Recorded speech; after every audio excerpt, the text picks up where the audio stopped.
बिस्मिल्लाहिर्रहमानिर्रहीम। मुअज़्ज़ज़ नाज़रीन व सामीन, अल्हम्दुलिल्लाह माह रमज़ान मुबारक के मुक़द्दस लम्हात हैं और इसमें हम रोज़े की सआदत हासिल कर रहे हैं। माह रमज़ान मुबारक की मुक़द्दस और अहम इबादत रोज़ा है।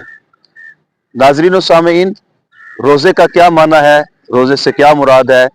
अल इम्साकु अनिल मुफ्तिरात अनिल अक्ली व शुर्बी वल जमा मिन तुलूइल फज्री इला गुरूबि शम्स, के सुबह फजर तुलू होने से लेकर गुरूब शम्स तक, सूरज के डूबने तक खाने पीने और नफसानी ख्वाहिशात से इंसान का रुकना, ये रोज़ा है।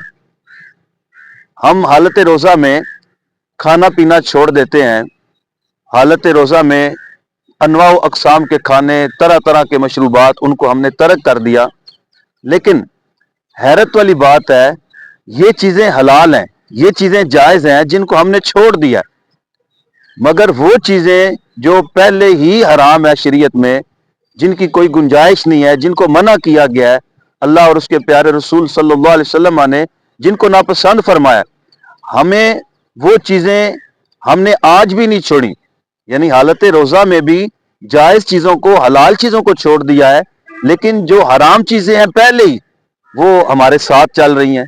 वो कौन कौन सी हैं? झूठ बोलना, रोज़ा भी रखा हुआ है, झूठ भी बोल रहे हैं। गीबत, रोज़ा भी रखा हुआ है, गीबत भी कर रहे हैं। चुगलखोरी, इसी तरह हसद, बुग़्ज़, कीना। तो ये सारी बीमारियां जो बातनी बीमारियां हैं, वो हमारे साथ साथ चल रही हैं। मुअज़्ज़ज़ नाज़रीन, रोज़े के मुकम्मल और सही असरात उसी सूरत में मुरतब होते हैं इंसान की तबीयत पर, और बरक़ात उसी वक्त मिलती हैं जब हम जायज़ चीज़ों को जहाँ पे छोड़ रहे हैं, वहाँ ये जो ऑलरेडी नाजायज़ है, पहले ही हराम है, उन चीज़ों को भी छोड़ें। अल्लाह रब्बुल इज़्ज़त हमें रोज़े की सही बरकतें नसीब फरमाए और रोज़े के तकाज़े जो हैं उनको पूरा करने की तौफ़ीक अता फरमाए। आमीन।